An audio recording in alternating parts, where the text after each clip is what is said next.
Hey, a very good morning. Your USD pushed up higher yesterday, strongly in towards these highs over here, after which we saw a third trend line rejection, pushing the markets back in towards the downside, towards where? Towards the weekly and the monthly open, from where we have the potential to head up higher once again. Now, guys, good morning. My name is Fabio, and welcome back to another daily market outlook.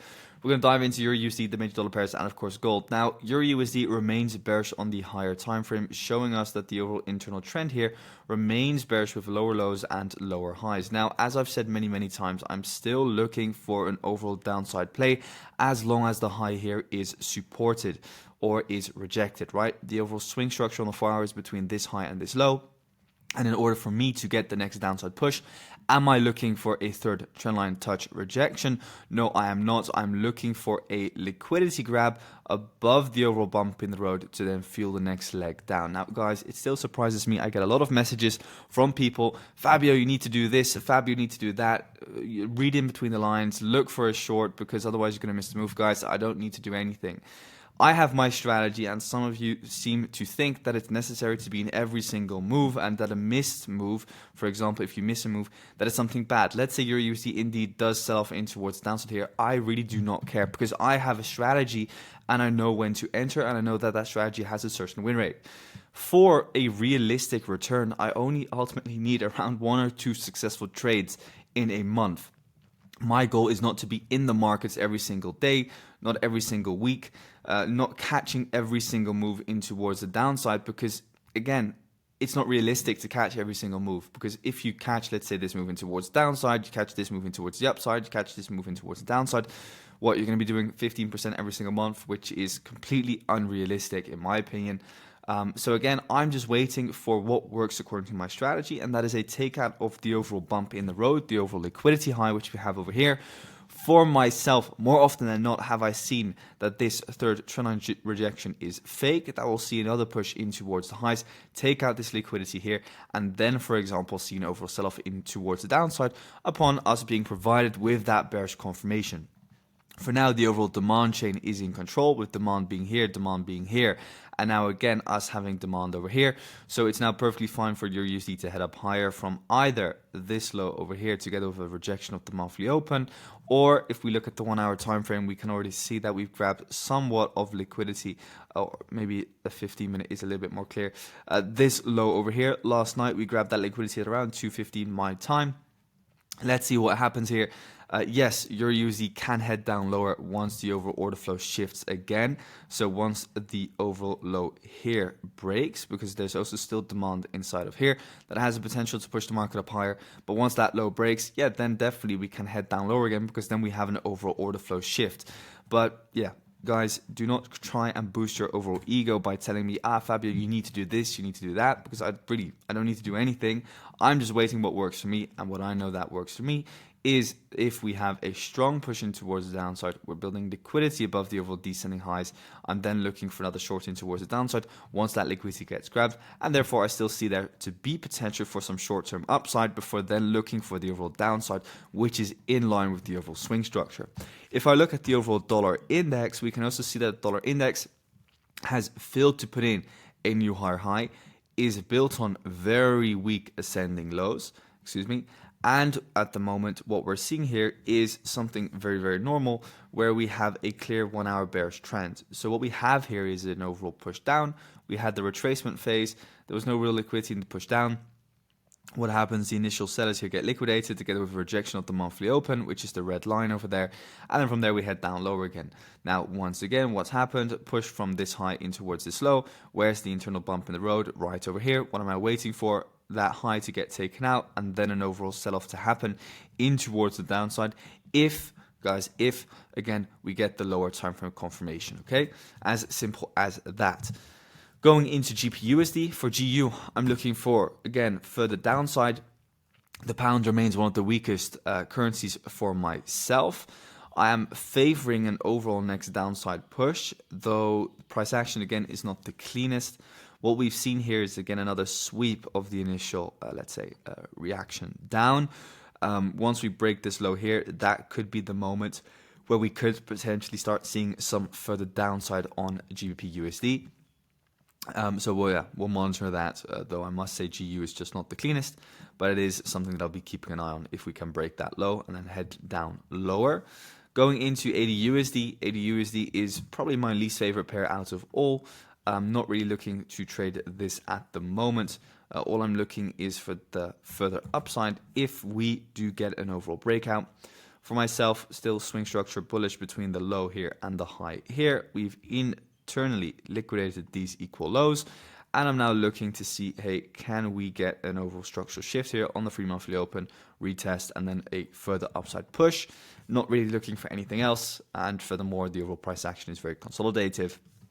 Going into NZDUSD, I am looking for further upside on this. Preferably that would happen from lower levels, meaning from the overall daily demand zone. So if we look at the overall market structure, we can clearly see here that the yearly open has been rejected of 55939. Previously, historically, the yearly open, which is the blue line, has been rejected multiple times and again resulted in massive reversals.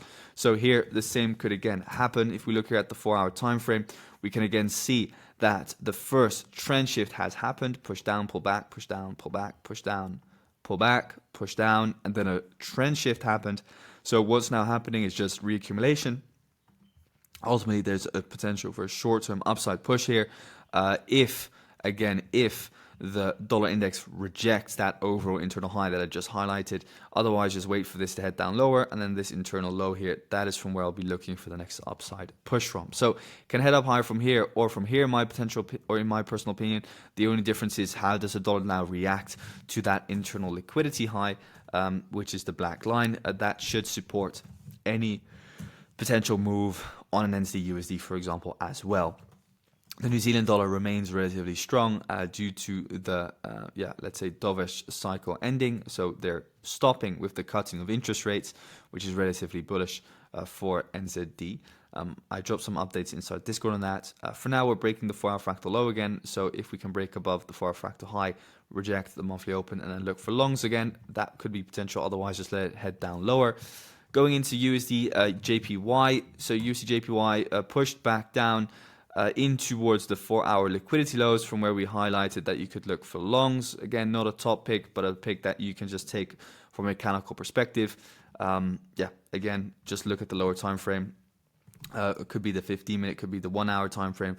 And here on the 15-minute, for example, once we took out the overall major liquidity low, here you have the 15-minute change of character. So that's, for example, how you could enter. For the rest, you can always enter based on 4-hour liquidity lows in itself. And as you can see, placing the stop loss underneath the lows, you would now be up around 0.9%. Again, some clean price action here, where USDJPY has simply been following the overall trend.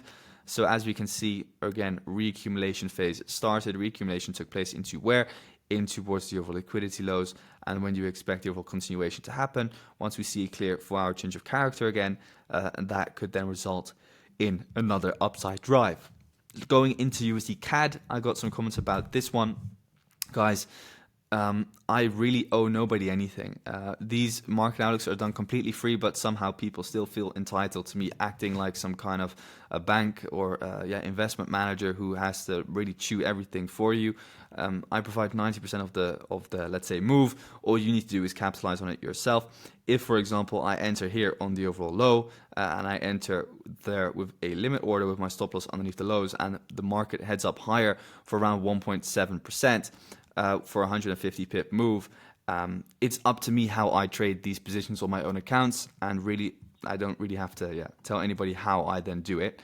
All I'm giving you guys is a 150 pip move, and if you're not able to make money on that move, or you don't know how to make money on that move, then that's your problem, not mine personally, guys. Again, I really love doing these, but there's no need to kind of like expect me to chew out everything. Again, what I've said still stands. The overall low here is respected. The overall high here is still open.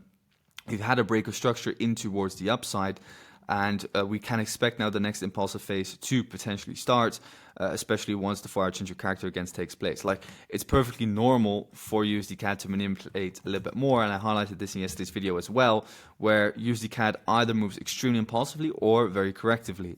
And at the moment, you can clearly see here that in the past we've had that, in the past we've had that, and now again we've been having that where we're kind of stuck in the box. But ultimately the overall trend does pursue or does persist. So again, 4-hour time frame based, we can still expect further upside. As simple as that. But again, where did I enter? I entered on the monthly open here, and I entered on the overall liquidity low over here. And I even on a different account had also some skill ins differently taken. But again, what it's about is that the move here has been provided, and how you then trade it is completely up to you. But again, all I'm expecting is still further upside. But in a market that's moving relatively consolidative, that's why we use bigger stops, because there's just a lot of manipulation taking place. But it still makes sense for USDCAD to head up higher. Just keep in mind, again, that only once this low here fills does kind of like the long idea get invalidated. USDCHF, looking at this has potential to head down lower again. It's at the 75% of the overall swing range. We can clearly see that the market has been consolidating, rejecting the highs, rejecting the lows, and yeah, it should head down lower again. But yeah, that's actually that's it. It's come back up to liquidate the 1-hour internal high here. So once momentum starts coming back, we could look for some downside again. And of course, guys, we have gold. Gold still expecting higher prices. We've left behind a lot of liquidity though, so keep in mind that we could head down, for example, to this low over here after seeing a break of structure in towards the upside. This is then your impulsive phase, and now the reaccumulation phase could start. Now, where do we want to see the reaccumulation phase head towards liquidity, and then from liquidity, for example, this bump in the road here, look for a further upside push. So that's it for today, guys. Looking for gold. If it heads down here, then look for potential long. So that's it for today, guys. Thanks so much for tuning in. Wish you all a fantastic trading day. Again, thanks for watching. Just again want to say that whatever your strategy is, just stick to it. My strategy is extremely clear, and I preach it many times, and it's also the reason why I'm profitable, and why I am able to do and travel the world and trade when I want, and I have the full proof of me being profitable with the strategy. You guys seen it day in, day out. But then again, it's normal for me not to be in positions for 2, maybe 3 weeks. The only difference is that I do daily market outlooks. Otherwise, in this period of time, I wouldn't have done a daily market outlook, because I'm just simply waiting for EURUSD to head into my direction. So again, put the ego aside always, guys. Be humble and just wait for the market to follow your overall outlook and head into where you are looking for potential positions, because at the end of the day, that is how you will be profitable, and how I am profitable. So sticking to my plan, waiting, and speak to you guys soon. Thanks for always for watching, and speak soon. Thanks.